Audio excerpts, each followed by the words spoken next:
Today, we're diving into something huge, something I like to call life's giant library. It's filled with millions upon millions of unique living things, and our whole mission is to figure out the incredible filing system that keeps it all from being total chaos. So let's start with a number that's, well, it's almost impossible to wrap your head around. Scientists estimate there are about 8.7 million species on Earth. That's 8.7 million different ways to be alive. So how on earth do you even begin to make sense of that? How do you categorize that much diversity? Imagine trying to catalog a library that isn't just a building, but the entire planet. And the books aren't neatly on shelves. They're scattered everywhere, from the deepest ocean trenches to the tops of the highest mountains. Without some kind of system, it would just be pure chaos. You'd never find anything. But luckily for us, biology has a system, and it is truly one of the most brilliant organizational tools ever created. And that system has a name: taxonomy. At its core, it's really just the science of putting everything in its proper place. It gives every single organism a unique name, a clear definition, and its own specific spot in the grand scheme of life. You can think of it as a biological Dewey Decimal System, but, for every single living thing. Maybe the easiest way to think about taxonomy is to picture it as a biological address. You know how your home address starts out really broad, like with your country, and then it gets narrower and narrower, state, city, street, and then finally your specific house number? Well, taxonomy does the exact same thing for every plant, animal, and microbe out there. And here's that address system. It's a hierarchy with 7 main levels. Picture it like a ladder, or maybe a funnel. You start way at the top with kingdom, which is the most massive, all-inclusive group. And then you just work your way down, getting more and more specific with each step, until you finally land on that individual house number, the species. To really see how this works, I think we've got to make it personal. There is no better way to understand this system than to find our own biological address on this giant map of life. So let's trace the classification for us, for Homo sapiens. Our journey begins at the very top, with the biggest, broadest category possible. This is our biological country, the kingdom.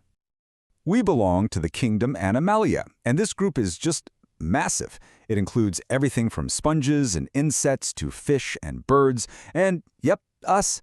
If it's an animal, it's in this kingdom. Simple as that. It's the first, most general part of our address.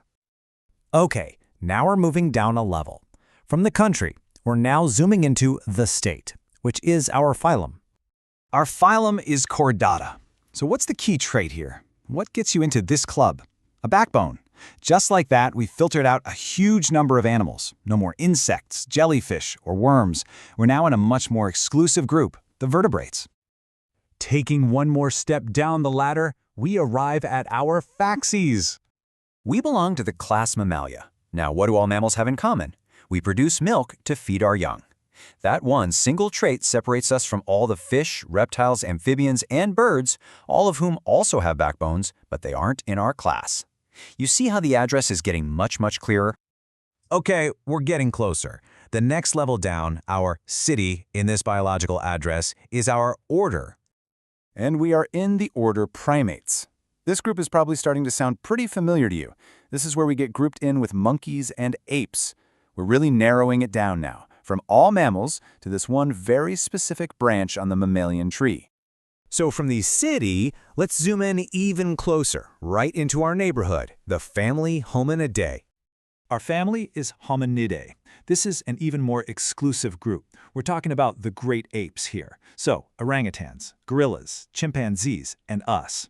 These are our closest living relatives in the entire animal kingdom. This is our immediate family. We're almost home. Our street name is the genus Homo, and this group is incredibly exclusive. Now, it once included other species like Neanderthals, but today, well, we, Homo sapiens, are the only living members of this genus left. And finally, we've arrived. We're at our specific house number, the species Sapiens. You pair that with our genus, and you get our unique scientific name, Homo sapiens.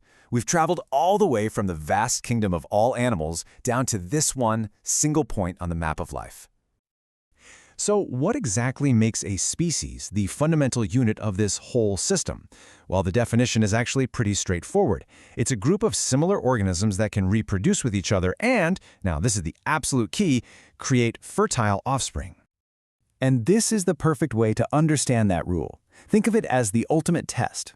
A horse and a donkey can have a child, right? A mule. But, and here's the catch, that mule is sterile. It can't have its own babies.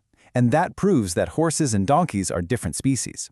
Two humans, on the other hand, can have a baby that is fertile, one that can one day have its own children, and that's what confirms that we are all members of the exact same species.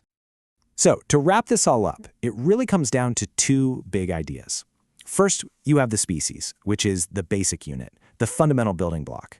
And second, you have the taxonomic hierarchy, that whole ladder we just climbed down, which is the systematic way we arrange all of those blocks into one coherent structure. I mean, it's this incredibly elegant system that gives a place to every single known living thing. It's a map of all discovered life.